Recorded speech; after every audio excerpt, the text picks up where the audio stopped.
माँ। इसलिए किसी भी जीव को अपने स्वाद के लिए कदापि ना मारना। सात्विक बनिए। अमेरिका के लोग सुअर खाते हैं। क्यों खाते हैं? क्योंकि वो अशिक्षित हैं। आप कहेंगे महाराज जी वो तो बड़े पढ़े लिखे। अरे पढ़ाई लिखाई दो प्रकार की होती है।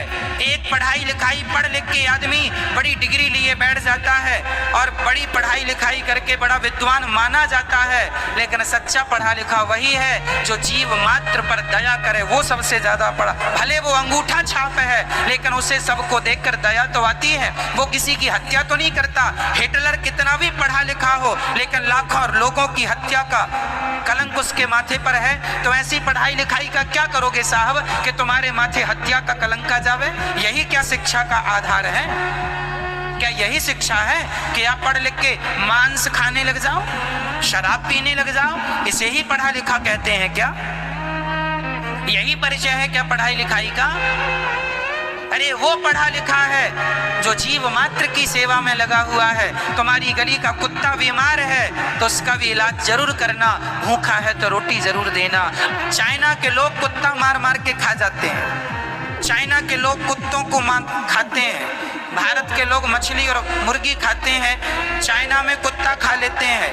मेंढक, वहाँ मेंढक का अचार रखा जाता है। जैसे हमारे यहाँ माताएं कटहल का अचार और आंवले का अचार, आम का अचार रखती है ना, मिर्ची का अचार, वहाँ पर मेंढक का अचार रखा जाता है। चींटी की चटनी खाते हैं हम लोग।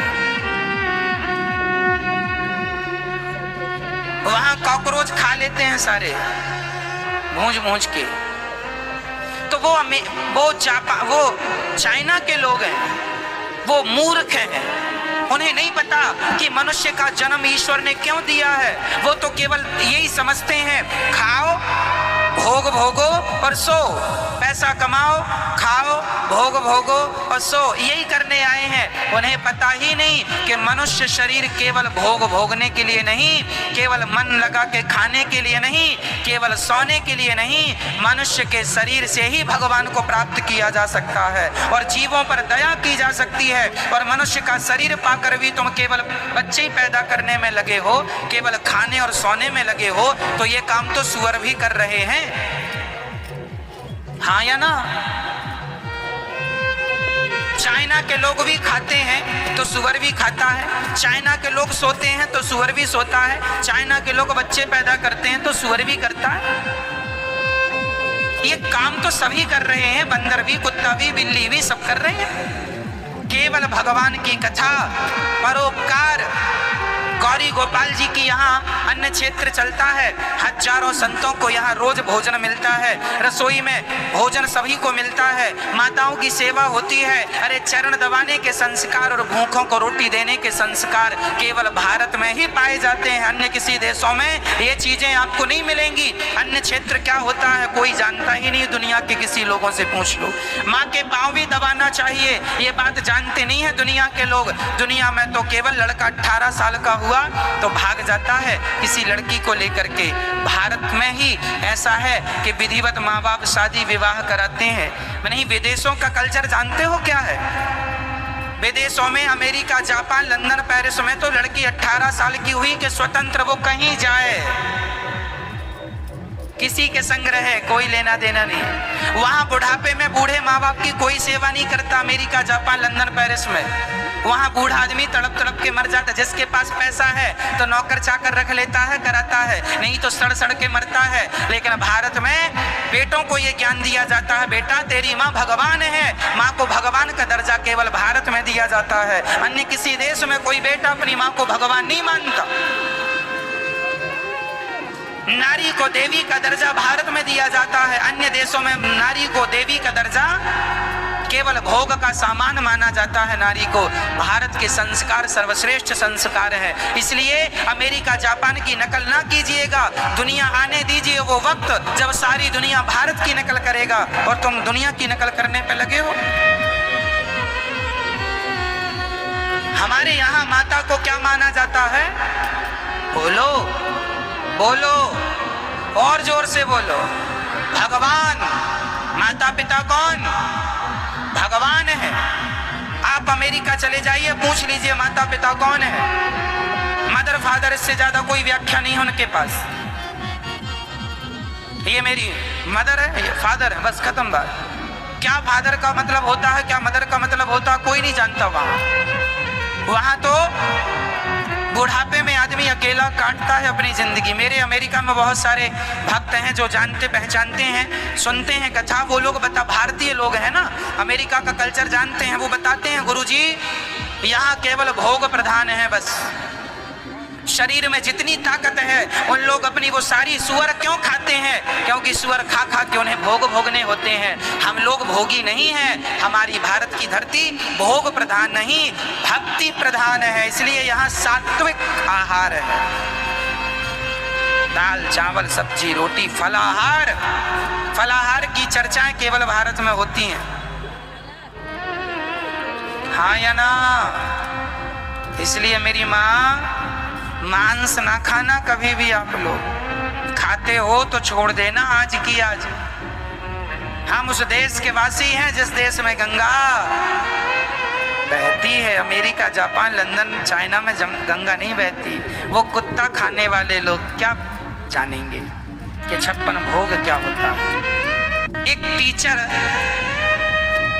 आजकल के टीचर, कुछ टीचर ऐसे हैं, एक टीचर ने अपने विद्यार्थियों से कहा बेटा अंडा खाया करो। आजकल के टीचर अपने बच्चों से ये कहते हैं अंडा खाया करो, मछली खाया करो।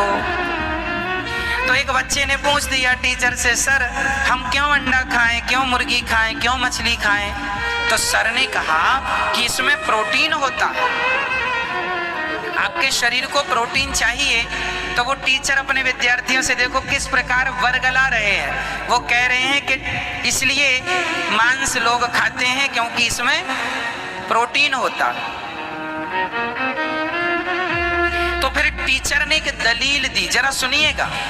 एक टीचर ने बच्चों से कहा बेटा तुम लोग जो दाल चावल खाते हो वह भी तो जीव है भाई। चावल से भी तो पेड़ तैयार होता है ना, चावल को बो दिया जाए धान को तो उससे भी, तो उसके अंदर भी जीव है। गेहूं के अंदर भी जीव है और अंडे के अंदर भी जीव है। तो टीचर ने बच्चे से कहा चाहे गेहूं खाए कोई या अंडा खाए, देखो जरा टीचर किस प्रकार बरगला रहा है। अब मैं आपको बताता हूं कि अंडा खाना, मुर्गी खाना और दाल चावल सब्जी रोटी खाना, इसमें क्या सही है क्या गलत है। कई लोग ये कहते हैं कि दाल चावल सब्जी रोटी में भी तो जीव, उसमें भी तो हत्या हो रही है जीव की। अब इन मूर्खों को कौन समझाए। एक बात बताओ, आप एक हाथ से मछली पकड़ो और एक हाथ से गेहूं का दाना पकड़ो और आप दोनों को काटने की कोशिश करो तो कौन तड़पता है और कौन नहीं तड़पता? बोलो। मछली तड़पती है जबकि गेहूं का दाना नहीं तड़पता, क्योंकि गेहूं का दाना परमात्मा ने हमारे लिए ही बनाया। ईश्वर ने हमारे पेट को, जो गेहूं है ना, जो गेहूं, लोग कहते हैं गेहूं में भी तो प्राण है, चावल में भी तो प्राण है। भाई साहब, गेहूं और चावल का प्राण हमारे प्राणों को बचाने के लिए है। गेहूं चावल खाने के लिए ही बनाया विधाता ने, फल फूल इत्यादि। परंतु मछली को आप काटते हैं, तड़पती है। गेहूं को काटेंगे तो खून नहीं निकलेगा, जबकि मछली और मुर्गी को काटेंगे तो खून निकलेगा। मुर्गी और मछली की आंखें हैं, मुंह है, वो ऑक्सीजन ले रही है, उसको देखते हैं हम लोग कि वो कैसे तड़पती है, जबकि गेहूं तो हमारे लिए ही ईश्वर ने बनाया। अब कोई ये सोचने लग जाए कि मछली खाओ या गेहूं खाओ एक ही ना जी, तुम्हारा दिमाग खराब हो गया, दिमाग में मोतियाबिंद हो गया है।